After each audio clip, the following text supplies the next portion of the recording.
Hello बच्चों। तो आज जो है आज का हम लोग का लेक्चर जो होगा वो इंट्रोडक्शन ऑफ ट्रिग्नोमेट्री के ऊपर बात करेंगे कि ट्रिग्नोमेट्री होता क्या है और ट्रिग्नोमेट्री कहते किसे हैं और ये ट्रिग्नोमेट्री आया कैसे, किन्होंने डिफ़ाइन किया और इस ट्रिग्नोमेट्री के अंदर हम लोग क्या क्या पढ़ेंगे और इनमें क्या क्या अलग अलग चीज़ों का उपयोग किया गया है।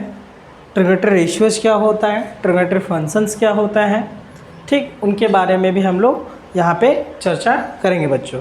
तो ये जो है क्लास 10 का जो है बोर्ड का मीन्स क्लास 10 बोल सकते हैं, स्कूल मैथमेटिक्स का एक टॉपिक है ये। तो बच्चों चले देखेंगे कि आखिर जो है ट्रिग्नोमेट्री होता क्या है, इसको हम लोग बेटर अंडरस्टैंडिंग के साथ समझने की कोशिश करेंगे और एकदम पूरे बेसिक से चलेंगे कि आखिर ट्रिग्नोमेट्री होता क्या है। ठीक, तो आप एकदम ध्यानपूर्वक इसे समझने का कोशिश कीजिएगा कि ट्रिग्नोमेट्री होता क्या है। तो सबसे पहले हम ट्रिग्नोमेट्री के बारे में बता देते हैं कि ट्रिग्नोमेट्री जो है इसको सबसे पहले एक्सप्लेन करने वाले जो मैथमेटिशियन थे वो हिप्पार्कस थे, जिन्होंने ट्रिग्नोमेट्री को क्या किया, एक्सप्लेन किया, मीन्स इंट्रोड्यूस किया। ठीक, तो हम लोग फादर ऑफ ट्रिग्नोमेट्री के नाम से हिप्पार्कस को जानते हैं। बट ये ट्रिग्नोमेट्री होता क्या है? तो trigonometry is the branch of the mathematics which deals about the sides, angle and length of measurement of right angle triangle। कहने का मतलब ये है कि ट्रिग्नोमेट्री जो होता है वो हमारे राइट एंगल ट्रायंगल के साइड्स के रेशियोज़ एंड एंगल्स के बारे में क्या करता है, ये हमें बताता है, मीन्स इंट्रोड्यूस करता है। तो हम लोग शुरू करते हैं। ठीक, तो सबसे पहले हम लोग जानेंगे कि ट्रिग्नोमेट्री ये जो वर्ड बना हुआ है इस वर्ड का मीन्स क्या है, इस बोल सकते हैं इसका मीनिंग क्या है। तो सबसे पहले हम इसके मीनिंग को ही समझते हैं। तो यहाँ पे क्या है बच्चों कि ये जो ट्रिग्नोमेट्री है, ट्रिग्नोमेट्री अभी हमने आपको बताया कि this is the branch of mathematics, एक ब्रांच है मैथमेटिक्स का। और इस ब्रांच के अंदर क्या है कि हम लोग ये पढ़ेंगे रेशियोज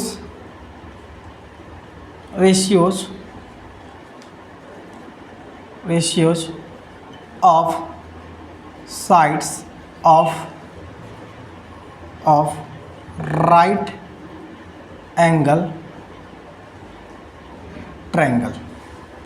तो यहाँ पे क्या होता है कि ट्रिग्नोमेट्री एक ब्रांच ऑफ मैथमेटिक्स है जहाँ पे हम लोग पढ़ने वाले हैं या फिर जानते हैं या फिर बोल सकते हैं कि इसके बारे में जो जानकारी जो हमें मिलने वाला है वो ratios of the sides of right angle triangle के बारे में हम लोग यहाँ समझेंगे। ठीक, इसे सबसे पहले डिफाइन करने वाले जो थे वो थे हिप्पार्कस, बोल सकते हैं हिप्पार्कस। ठीक, तो हिप्पार्कस नामक एक मैथमेटिशियन थे। इन्होंने सबसे पहले से क्या किया था, इंट्रोड्यूस हमसे या फिर हम लोग से बोल सकते हैं कि मैथ्स की दुनिया में इसे इंट्रोड्यूस किया गया था। तो यहाँ तक इसका जो है वो बेसिक बातें के ऊपर बात कर लेते हैं। बट ट्रिग्नोमेट्री को हम लोग थोड़ा और अगर ब्रेक करके समझने का कोशिश करें कि ट्रिग्नोमेट्री आखिर किन किन वर्ड से मिलके बना हुआ है, तो अगर इसे हम लोग चलते हैं और देखते हैं तो यहाँ पे क्या है कि ट्री, सबसे पहला जो वर्ड इसको ब्रेक किया गया है, पहला जो वर्ड है वो है ट्री। ठीक, दूसरा वर्ड जो है वो है हमारा गोनो और तीसरा वर्ड जो है वो है मेजर। ठीक, जिसे यहाँ पे मैट्री लिखा गया है।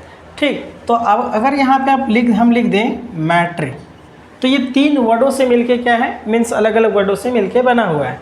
तो ट्री का मतलब है यहाँ पे 3, इसका जो मीनिंग निकलता है वो 3 से है। और गोनो का मतलब होता है साइड्स। ठीक, और मैट्री का मीन्स होता है मेजरमेंट। तो यहाँ क्या है बच्चों कि यहाँ पे जो है ये हमारा 3 साइड्स के मेजरमेंट के बारे में जहाँ पे हम लोग बात करते हैं उसे ही हम लोग एक कॉम्बिनेशन फॉर्म में हम लोग उसे ट्रिग्नोमेट्री के नाम से जानते हैं। अब बात ये रहा कि हम लोग 3 साइड्स मेजरमेंट का बात कहाँ पे करते हैं, तो 3 साइड्स मेजरमेंट जो हमारा होता है वो ट्रायंगल्स के ऊपर होता है, ये ट्रायंगल्स के ऊपर होता है। ठीक, तो अगर हम लोग अगर ट्रायंगल में देखें तो अब यहाँ पे बात ये आती है कि यहाँ पे जो मेजरमेंट होगा वो ट्रायंगल्स के ऊपर ज़रूर होगा, बट ट्रिग्नोमेट्री में जो हम लोग पढ़ते हैं, जिस ट्रायंगल के बारे में स्टडी करते हैं वो हम लोग केवल और केवल जो मेजरमेंट करते हैं वो राइट एंगल ट्रायंगल के बारे में, इसके राइट एंगल्स ट्रायंगल्स के बारे में हम लोग क्या करते हैं, इसके साइड्स के लेंथ के मेजरमेंट के बारे में बात करते हैं विथ इसके एक्यूट एंगल्स के साथ। ठीक है बच्चों, तो हम लोग यहाँ पे क्या है कि इसे धीरे धीरे ये समझेंगे कि आखिर ये जो है वो किस तरह से यहाँ पे मेजरमेंट होता है और किस तरह से मेजरमेंट करेंगे, उसके ऊपर हम लोग यहाँ पे चर्चा करेंगे बच्चों। ठीक, तो चलिए हम लोग शुरू करते हैं। तो यहाँ पे आपको हमने बताया कि ट्रिग्नोमेट्री जो है वो 3 वर्डों से मिलके बना है। एक थ्री है, दूसरा गोनो है, और यहाँ पे पहला है ट्री मीन्स, दूसरा गोनो, और तीसरा मेट्री। तो हमारे यहाँ पे 3 साइड्स ऑफ मेजरमेंट, तो किसके बारे में, राइट एंगल ट्रायंगल के साइड्स के मेजरमेंट के बारे में। तो हम लोग यहाँ पे जो है, चलिए इसको और बेहतर तरीके से समझने का कोशिश करते हैं कि आखिर ये है क्या। तो यहाँ पे जो है हुआ ये कि जब हम लोग यहाँ पे राइट एंगल ट्रायंगल के ऊपर अगर बात करना शुरू करते हैं तो बात होता ही कुछ ऐसा है कि राइट एंगल ट्रायंगल में जो ये हमारा साइड दिख रहा है जो 90 डिग्री के सामने जो होता है, इसे हम लोग कहते हैं hypotenuse.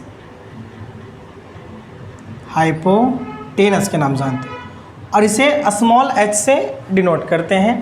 And this is called base, इसे हम लोग बेस कह सकते हैं। और ये जो हमारा है this is called perpendicular. Perpendicular, ठीक है बच्चों। तो इसे हम लोग P से डिनोट करते हैं and this is called B।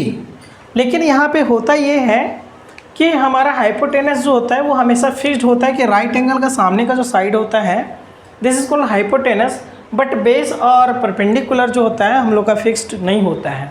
ऐसा क्यों होता है, अगर इसी ट्रायंगल को ऐसे उलट दिया जाए तो AB आ जाएगा नीचे और BC हो जाएगा ऐसे 90 डिग्री के साथ। तो होगा ये बच्चों कि हमारा ये तो फिर बन जाएगा बेस और ये बन जाएगा परपेंडिकुलर। जब इस ट्रायंगल को हम लोग कैसे कर दें, ऐसे खड़ा कर दें, तो ये ऐसे हो जाएगा, तो यहाँ पे A आ जाएगा, यहाँ B आ जाएगा और यहाँ पे C चला जाएगा। तो अगर ऐसे खड़ा तो ये तो हाइपोटेनस है, ये तो बेस ऊपर चला गया और ये हमारे यहाँ पे परपेंडिकुलर नीचे आ गया।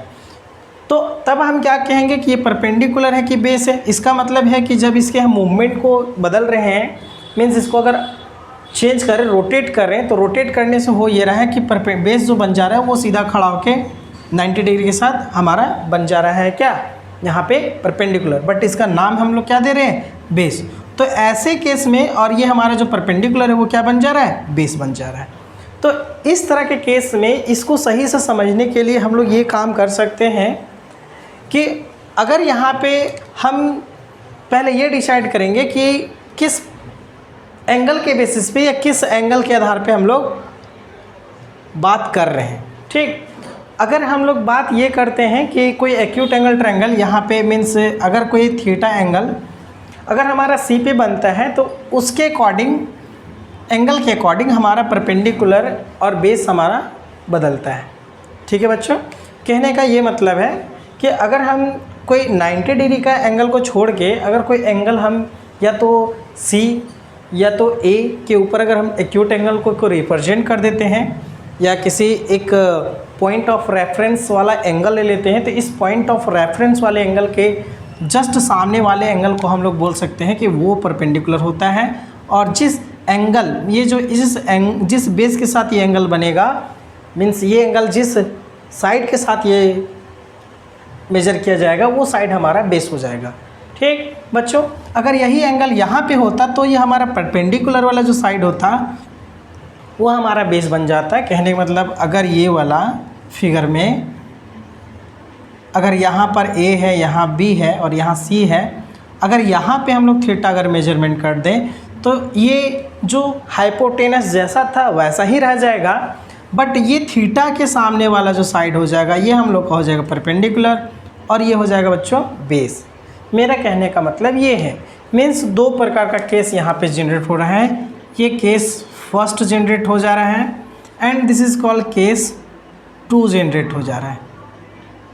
ठीक बच्चों, कहने का मतलब क्या है कि अगर कोई एंगल किसी एक एक्यूट एंगल के अकॉर्डिंग अगर बात करें या फिर वर्टेक्स ए या वर्टेक्स सी के अकॉर्डिंग, तो सी के अकॉर्डिंग बात करते हैं, इस पॉइंट ऑफ एंगल को अगर रेफरेंस लेते हुए बात करते हैं तो इसका सामने वाला साइड ये होता है, ये परपेंडिकुलर हो जाएगा, और जिसके साथ ये अटैच्ड होगा दिस इज कॉल्ड बेस हो जाएगा। बट अगर इसी एंगल को उठा के अगर यहाँ पे हम ले आएँ, वर्टेक्स एक के पास अगर ले आएँ, तो ऐसा सामने वाला जो साइड होगा वो हमारा बेस बन जाए, मीन्स परपेंडिकुलर बन जाएगा, और जिसके साथ ये हमारा अटैच्ड होगा उसे हम लोग क्या कह देंगे, वो हमारा बेस हो जाएगा। ठीक है बच्चों, तो इसके बारे में आपको बढ़िया से अंडरस्टैंडिंग हो गया होगा, ये उम्मीद करते हैं। तो हम लोग इसके आगे चलते हैं कि ट्रिग्नोमेट्री रेशियोज क्या होते हैं। ये तो समझ में आ गया होगा बच्चों कि ये हो क्या रहा है, कहने मतलब जब हम एंगल को फ्लक्चुएट करें, मीन्स ये दोनों वर्टेक्स के ऊपर हम क्या कर रहे हैं, बदलाव कर रहे हैं, तो इसके अकॉर्डिंग परपेंडिकुलर बेस भी चेंजेस होता है, बट हाइपोटेनस में कोई परिवर्तन नहीं होता है। आपको यहाँ पे यही देखने को मिला। अगर इसकी अगर बात करें तो यहाँ से रिजल्ट ये कंक्लूज़न ये निकलता है कि हमारा परपेंडिकुलर और बेस जो होता है वो फिक्स्ड नहीं होता है, ये बोल सकते हैं। क्यों? क्योंकि हमारा एंगल जो है फ्लक्चुएट कर रहा है, अगर सी पे हो रहा है तो परपेंडिकुलर ये हो जा रहा है, जबकि यही एंगल अगर ए पे आ रहा है तो हमारा परपेंडिकुलर ये बेस वाला हो जा रहा है। इसलिए हम ये कह सकते हैं कि ये एंगल के रेफरेंस मीन्स एक्यूट एंगल के रेफरेंस में ये क्या करता है, परपेंडिकुलर बेस हमारा फ्लक्चुएट करता है बच्चों। ठीक, तो आगे हम लोग बात करते हैं कि आखिर इस टॉपिक का अगर नाम रखा गया था ट्रिग्नोमेट्री मीन्स ट्रिग्नोमेट्री, तो यहाँ पे 3 साइड्स का मेजरमेंट था। तो किस तरह से 3 साइड्स का मेजरमेंट था, तो फिर से यहाँ पे एक राइट एंगल ट्रायंगल को हम यहाँ ड्रॉ करते हैं, और अभी आप इस बात से अवगत हो चुके हैं, मीन्स आप जान चुके हैं कि हम लोग का बेस है ये हाइपोटेनस और ये परपेंडिकुलर है। ठीक है बच्चों, तो अब हुआ ये कि यहाँ पे इनके साइड्स का क्या किया गया, रेशियोज लिया गया। कहने का मतलब कि यहाँ पे पॉसिबिलिटीज़ ऑफ द रेशियोज़ को यहाँ पे लिखा गया। पॉसिबिलिटीज़ ऑफ रेशियोज़ कहने का मतलब साइड्स का रेशियो। कहने का मतलब ये है कि सबसे पहले ये किया गया कि एक रेशियोज़ हम ये बोल सकते हैं, यहाँ पे एक रेशियोज़ बोल सकते हैं, जिसको हम अभी ट्रिग्नोमेट्री हम हेडिंग डाल दे रहे हैं, जिसे ट्रिग्नोमेट्री रेशियोज़ के नाम से लोग या बच्चे जानते हैं। आखिर ये ट्रिग्नोमेट्री रेशियोज़ है क्या? ठीक, अगर आप यहाँ देखिए तो रेशियो का मतलब ये होता है कि जब कोई वैल्यू अगर a अपॉन b के फॉर्म में हो, जब कोई वैल्यू a अपॉन b के फॉर्म में हो, मीन्स p/q के फॉर्म में हो, जिसको आप बोल सकते हैं, तो वैसे रेशियोज़ को ही क्या बोला गया, ट्रिग्नोमेट्री रेशियोज़ बोला गया। तो आखिर वो रेशियोज़ थे क्या, वो कौन कौन से रेशियोज़ थे बच्चों? तो चलिए हम लोग देखते हैं कि आखिर वो कौन कौन से रेशियोज़ थे। तो पहला हम लोग का जो वैल्यू आया, पहला जो रेशियो पॉसिबिलिटीज़ जो रेशियोज़ लिया गया, वो टोटल यहाँ पे 6 पॉसिबिलिटीज़ थे इनके साइड्स का रेशियोज़ को लिखने का। पहला पॉसिबिलिटी जो बन रहा था बच्चों, वो पहला पॉसिबिलिटी ये था कि आप क्या कर दिए कि पहले परपेंडिकुलर के साथ हम एक बार लेते हैं हाइपोटेनस को। अगर हम परपेंडिकुलर के साथ अगर एक बार हाइपोटेनस के रेशियोज़ को ले सकते हैं। ठीक, दूसरा पॉसिबिलिटी ये बन गया बच्चों, हम यहाँ पे कुछ स्पेस छोड़ रहे हैं ताकि अभी आपको कुछ और बता सकें। ठीक, दूसरा अगर इसका पॉसिबिलिटी देखा जाए तो अच्छा, इसको ऐसे लिख देते हैं, p/h पहला पॉसिबिलिटी बना। दूसरा पॉसिबिलिटी ये बना इसका, वो बना हमारा p/b बना। और तीसरा पॉसिबिलिटी हम लोग यहाँ लिख सकते हैं, मीन्स ph हो गया, pb हो गया। ठीक है बच्चों, तीसरा हम लोग ये भी बोल सकते हैं, BH भी बोल सकते हैं, BH बोल सकते हैं।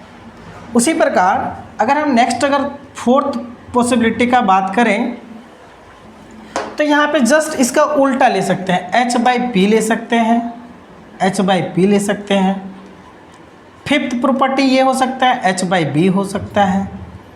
ठीक, और सिक्स्थ प्रॉपर्टी ये हो सकता है, B/P हो सकता है। मीन्स यहाँ p/b था तो इसका जस्ट रिवर्स का रेशियो p मीन्स b/यहाँ p हो सकता है। तो इससे ज़्यादा कोई पॉसिबिलिटी इनके साइड्स का जो था वो नहीं बन सकता है, और ये पॉसिबल भी नहीं है। तो जब ऐसा हुआ तो देखा ये गया बच्चों कि जो p/s था इसे एक नाम दिया गया, और वो नाम जो दिया गया था वो दिया गया था साइन। मीन्स p/h को जो डिनोट किया गया एक वर्ड से, वो वर्ड था साइन। दूसरा जो वर्ड था जो p/b को P बाय B को जो वर्ड हमारा दिया गया वो हमारा वर्ड था टेंजेंट, और नेक्स्ट जो था वो B बाय H जो था उसे बोला गया कॉस, ठीक, मीन्स कोसाइन बोला गया। ठीक है बच्चों, उसी प्रकार जो हमारा H बाई P था इसे बोला गया कोसेक।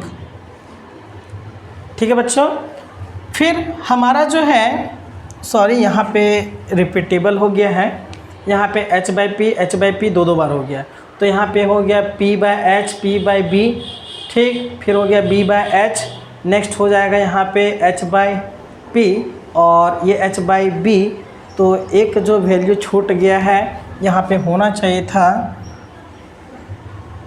H बाई B, तो इसे नाम दिया गया सेकेंड, और जो हमारा B बाई P आया था इसे नाम दिया गया कोटेंजेंट। तो हुआ ये बच्चों कि यहाँ पे जो इनके रेशियोज थे उन्हें एक नाम दिया, क्या नाम दिया, पहले फिर से एक बार रिपीट कर देते हैं। जो P बाय S था उसे बोला गया साइन, इस रेशियोज का एक नाम दिया क्या, साइन। उसी प्रकार जब P बाई B हुआ तो उसे बोला गया टेंजेंट, और जो B बाय S था उसे बोला गया कोसाइन, और H बाई P जो था उसे बोला गया कोसेक, ठीक, इसे बोला गया था कोसेकेंट, इसका पूरा नाम कोसेकेंट। और जो हमारा H बाई B था उसे बोला गया सेकेंड, और जो हमारा B बाई P था उसे बोला गया कोटेंजेंट। ठीक है बच्चों, तो उन्हें एक नाम दे दिया गया। नाम इसलिए दिया गया ताकि जब भी कोई साइन का अगर वर्ड का यूज करता है कि साइन हम बोलना चाहें, तो साइन जैसे ही हम लोग वर्ड बोलेंगे किसी बच्चे के सामने या किसी भी व्यक्ति के सामने, तो तुरंत समझ जाएगा कि वो जो बोला जा रहा है किस रेशियो के बारे में बात किया जा रहा है, P बाय H का, मीन्स कोई राइट एंगल ट्रायंगल है और उसके परपेंडिकुलर और उसके बेस के मीन्स सॉरी उसके हाइपोटेनस के रेशियोज़ को हम क्या नाम दे दिए, साइन नाम इंट्रोड्यूस किया गया, ताकि उनके रेशियोज़ को अच्छे से याद रखा जा सके और उसे याद रखने में क्या हो, आसानी हो। ठीक, उसी प्रकार इन सारे का नामकरण किया गया बच्चों। ठीक, उसके बाद इसे शॉर्टकट एक नाम दिया गया, इसका शॉर्टकट नाम दिया गया साइन, इसे एक शॉर्टकट नाम दे दिया गया टेन, इसे एक शॉर्टकट नाम दिया गया कॉस, इसी प्रकार इसे एक नाम दिया गया कॉसेक, और इसे नाम दिया गया सेक, और इसे नाम दिया गया शॉर्टकट में कॉट, ताकि लोगों को शॉर्टकट में भी ये नाम पता हो। तो ये एक प्रकार का क्या किया गया कि दो रेशियोज़ के वैल्यूज़ को एक वर्ड दे दिया गया ताकि इन्हें हम आसानी से क्या कर सकें, याद रख सकें। और इसके पीछे जो है, इनके नामकरण के पीछे भी है बहुत सारे तथ्य छिपे हुए हैं, ताकि इनका नाम जो है वो साइन क्यों दिया गया, आखिर P बाई B का नाम टेंजेंट क्यों दिया गया। तो इन सारी चीज़ों के भी पीछे बहुत सारे लॉजिकल बात है। तो इसे हम लोग ब्रॉडली जब अगर आगे चल के पढ़ेंगे तो इसके बारे में भी हम लोग जानेंगे। ठीक बच्चों, तो यहाँ तक हम ये उम्मीद करते हैं कि आपको ट्रिग्नोमेट्री रेशियो समझ में आया होगा कि ट्रिग्नोमेट्री रेशियो का मतलब क्या है। ट्रिग्नोमेट्री रेशियोज का मतलब ये हो गया, एक बार हम फिर से रिकॉल कर दे रहे हैं कि ट्रिग्नोमेट्री का मतलब है थ्री साइड्स मेजरमेंट। तो थ्री साइड्स मेजरमेंट से राइट एंगल ट्रायंगल का बात यहाँ होगा, और राइट एंगल ट्रायंगल के जब साइड्स का रेशियोज को लिया गया, इसके साइड्स के रेशियोज को लिया गया, मीन्स A बाई B के फॉर्म में इनके साइड्स के रेशियोज का पॉसिबिलिटीज़ को लिया गया, तो उन पॉसिबिलिटी के रेशियोज को नाम क्या दिया गया, साइन, कॉस, टेन, सेकेंड, कोसेन या फिर कोटेंजेंट, ये सारा नाम जो है वो दिया गया। तो हम ये उम्मीद करते हैं कि ये जो अभी हमने बेसिक्स या इंट्रोडक्शन ऑफ ट्रिग्नोमेट्री के बारे में बात किया वो आपको समझ में आया होगा बच्चों। अगर आपको ये वीडियो अच्छा लगा हो तो कृपया अपने दोस्तों को भी शेयर करें और मेरे चैनल को आप सब्सक्राइब भी कर लें बच्चों, ताकि ऐसे ही इन्फॉर्मेटिव वीडियो आप तक पहुँच सके। ठीक है बच्चों, इस वीडियो को देखने के लिए बहुत बहुत धन्यवाद। मिलते हैं हम लोग नेक्स्ट लेक्चर के साथ। ठीक है।